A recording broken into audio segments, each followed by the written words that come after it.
So I have been in this job. I'm director of the Jewish Community Relations Council, which means that I build relationships. I'm in relationship with all sorts of people in the community at large. And when I first started this job, people would want to meet with me, and I would think, what do they want from me? And they sometimes wanted money.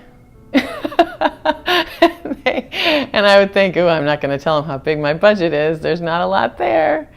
We have an office of, me, and I have a half-time assistant.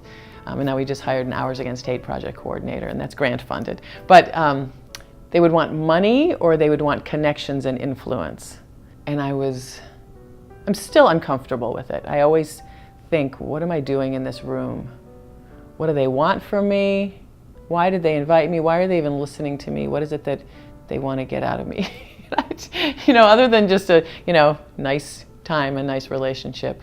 But I also think that people who have some historical knowledge have a bigger picture of Jewish values, of social justice, and of the values of my job, which are really to be in strong alliance with vulnerable people and other marginalized people, and to build friendships and to stand up for our friends, with the understanding that we're going to interrupt hatred when it targets any of us.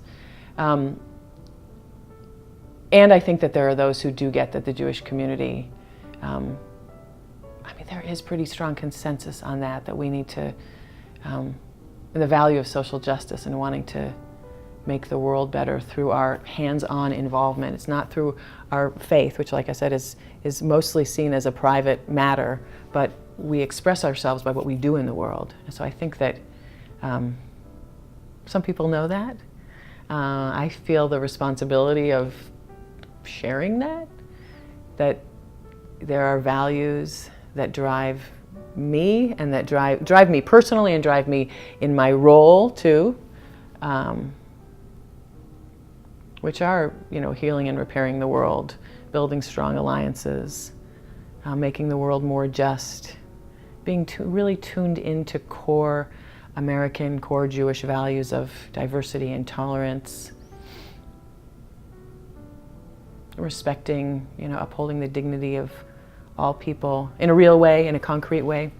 So yeah, there are people who see me and see, I give them my business card and they see the Star of David and think, money or power, influence. Okay. There's, you can't disabuse people of their assumptions or prejudices. And there's some truth. There is some truth, because there is Jewish investment in the community, in the institutions in the community. There is some truth to that. There are a lot of Jewish philanthropists who, put their money where their values are. So I get why people have that assumption. I think also some of those assumptions do come from anti-Semitism and anti-Semitic canards, we know the old stories about, the banks and controlling things, and, Hollywood and the media, and, if we control the media, I have a lot of stories that, I have people coming in town tomorrow I'd like them to cover. I can't get anybody's attention.